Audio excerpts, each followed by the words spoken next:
Day of surgery, we had to check in about 5:30 in the morning. They took us back and got us ready in our room, and it was amazing to see how much support there was once you get checked in. Everybody was just on it. Everyone's just extremely friendly and kind of comforting along the way. You've got the nurses that come in, they start getting your IV ready. Then you've got Dr. Barrows, the anesthesiologist, who comes in and goes over what's gonna happen, talks to you about it. Dr. Montgomery, who was my vascular surgeon, he came in and we went over the incision and the recovery. And then even Dr. Bray comes in and talks to you a bit about the procedure, checks everything. So it's like all these continuous steps just to make sure everything is lined up right before you get wheeled in. I don't think I thought about COVID one time because it's just, it's kind of the norm, but everybody is following it to a T there. And it wasn't a thought, it wasn't a worry about COVID there.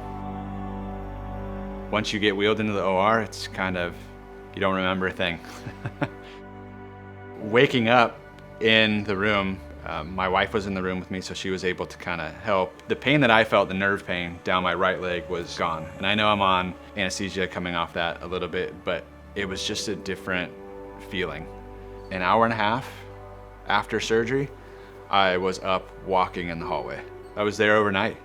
I was in and out of sleep, just kind of recovering, and I would get up every few hours and go take a walk and then sit up and eat and watch some TV. And I was FaceTiming some family and friends from the bed, and it felt like a stay in a strange hotel.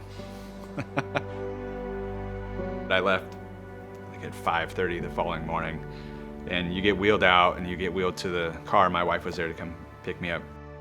I mean, even then you're still not thinking about anything else that you were nervous of before. My mom came over to watch the kids while my wife came and picked me up.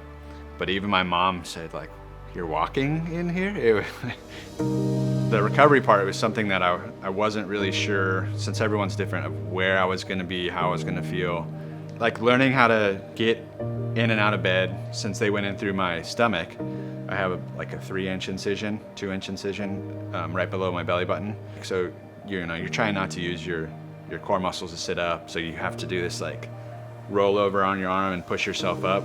And they call it the log roll, is what the nurses kept calling it. The pain, I would say, is not really that big of a deal. There was one night that I felt some muscle cramping, but I would say that was probably the worst part. Other than that, you're just kind of adapting. I was back sitting at my desk 9 days after surgery, and I sat there for probably a good 8 hours. I took breaks in between and just kind of walked around and stretched a little bit, but like 9 days after spine surgery to be sitting at a desk is amazing. I was back on Zoom calls that day and everybody's like, "Wow, you're sitting up." And I felt fine. So today it's been 3 weeks since my surgery. Being able to not feel that pain, it's kind of this weird sensation in a way, because it's been there for years. And really the past few months before the surgery is when it was really there, when the disc ruptured. You have this just different energy level, because it's not like, when you wake up in the morning and you put your feet on the ground and that first contact with the ground, you feel that pain. It's not there anymore. Like last night, my son was calling me from the other room, and not even thinking about it, just rolled up and got out of bed. And my wife even said to me, she's like, "It's amazing to see you get out of bed like that." Just the ability to go step in the car, and standing to sitting, feeling to get in the car used to hurt. There used to be like discomfort driving even a few miles. And now 3 weeks later, I don't feel the pain getting in and out just to drive, and it's great.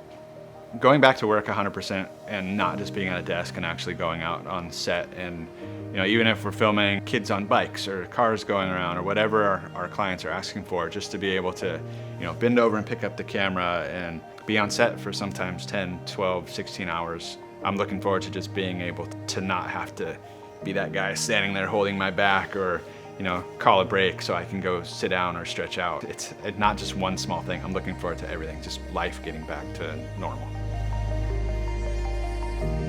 A lot of people I talk to have back pain that I didn't know about, and it's like, just go get it taken care of, because being down for a week, really, it's really nothing in the scope of your life.